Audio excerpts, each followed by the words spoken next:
right, the King Street pilot project now into day 3, and some commuters are loving it, but it could be a very different story today because federal employees get back to work. They had yesterday off for Remembrance Day.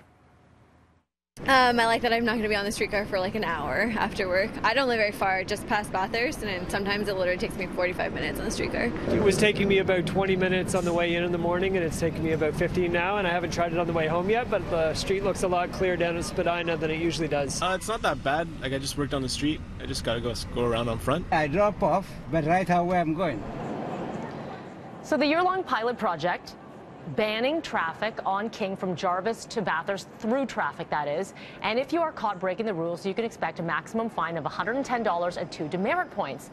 Now, we just got an update from Toronto Traffic Services. They say that Constable Clint Stibbe at least saying that they've issued 500 warnings to offenders within the first 2 days, saying not really a great start, at least for motorists, for the beginning of this pilot project. But now we are heading into day 3, and this is more of an education process, at least for this week. You may start to see the tickets coming out next week. Some 65,000 riders use the King streetcar each day, so we'll continue to follow it today and see what it's like. Something else we're following today, week 5 of the college strike, and teachers will begin a 3-day vote starting this morning on a final contract offer, but the union urging them to turn it down. The electronic vote will begin in just over 3 hours from now. This is the latest contract offer from the College Employer Council, who says it includes a wage increase, improved benefits, and addresses part-time faculty. The union, however, says they are urging members to turn down this vote, saying it hurts full-time faculty and academic freedom. Talks between the two sides broke down last week. Over 500,000 students have been out of the classroom for nearly a month. If this contract is accepted, students could be back in the classroom as early as next week. This is, by the way, the longest college strike in Ontario history. And another strike on the horizon, this time in Durham region. First student bus drivers with the Ajax and Brooklyn divisions are now in a legal strike position. So far, no strike date has been set. They must give 3 days notice before taking to the pickets.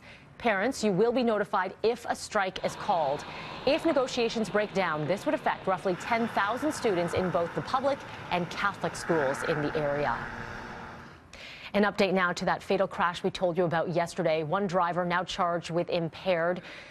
The head-on crash leaving a 28-year-old man dead. The alleged drunk driving happening yesterday morning on Highway 48 near Davis Drive, when a northbound vehicle crossed the center median, striking a car head-on in the southbound lanes. The victim, a 28-year-old man from Beaton, pronounced at the scene.